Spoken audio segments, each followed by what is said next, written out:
What's up, guys? So I've gotten some questions about mini seasons and how they can be effectively used to boost your team and get some stubs in your pocket. And so I figured I would dive into that. I played a lot of mini seasons last year. You could argue they're either more rewarding or less rewarding this year, depending on how you look at it. But let's get into it, right? So you have your classic mode. This is the mini season from last year. It's the exact same. All the CPU teams are generated based off people's real life rosters. The whales and the cats are usually people with collections done, and all the other teams are pretty bad most of the time. This one has no real advantage other than you can use all the players on your main team. There's no lineup restrictions in the classic mode, so it's a good way to earn PXP and maybe get some program XP if you want to run through it once or something like that. Every mini season, I would expect to take you guys about 6 hours to finish. The way I do it is I typically play 16 to 18 games and then quit out of all the rest until you make it to the playoffs and just win 6 games in a row and you win your championship, right? So you're playing 22 to 24 games and you're getting your mini season rewards. What are your mini seasons rewards? I'm pretty sure every time you win a championship, no matter what mode of mini seasons it's in, you get like a 15-pack bundle with a ballin' as a habit as the topper. It's not a bad reward, but last year you got that and 10,000 stubs every time you finished it. You are only getting like 5,000 stubs, I think, this year, unless you achieve a lot of these lower goals. I think these lower goals make up about 10,000 stubs. So if you can do all of these, you'll get somewhere around there, but they kind of nerfed that. The Lefty Loosey, this is the one I would recommend everybody run through at least once. At least one time, play through a Lefty Loosey season. I think it's got the best goals. The lineup restriction is you can only bring lefty hitters and pitchers. Same for the CPU. So you're always going to be hitting lefty lefty. It could be good practice if you guys struggle with that. There's some decent goals in here. Nothing too crazy.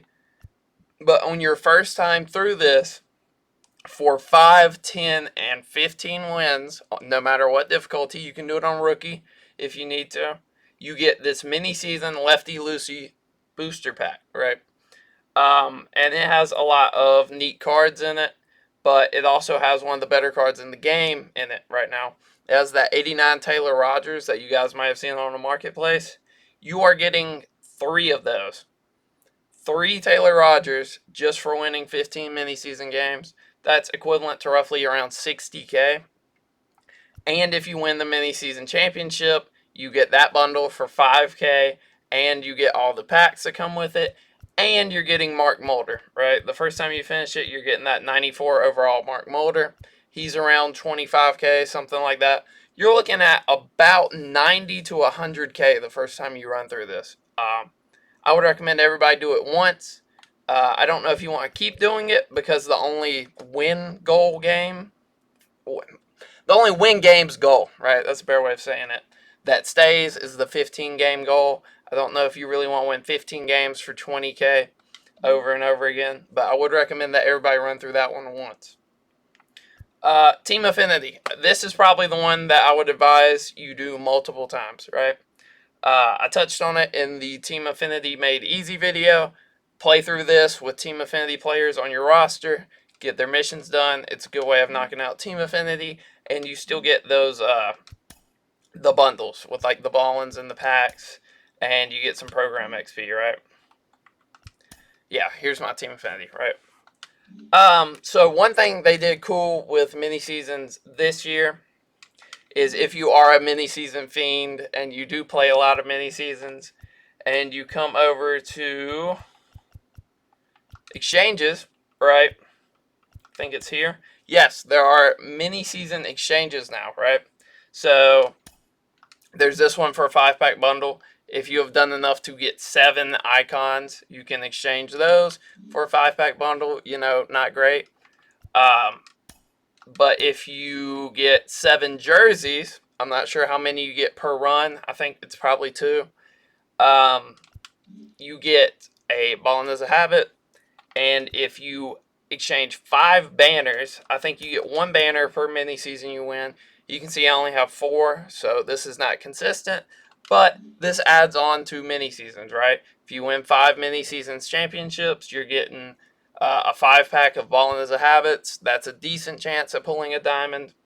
You're getting an extra Balling as a Habit for like every 2 that you do, and you're getting a 5-pack bundle for like every 2 that you do, right? So it's not a bad way.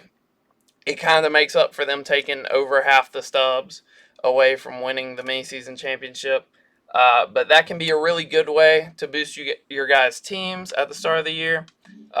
Overall, I would recommend, if you are not somebody that enjoys offline playing, to just go through the Lefty Loosey one time, get that equivalent of almost 100K, and you can spend that on players. I have some tier list videos. They're becoming a little outdated, but Ketel Marte's under 100K, Manny's 100K,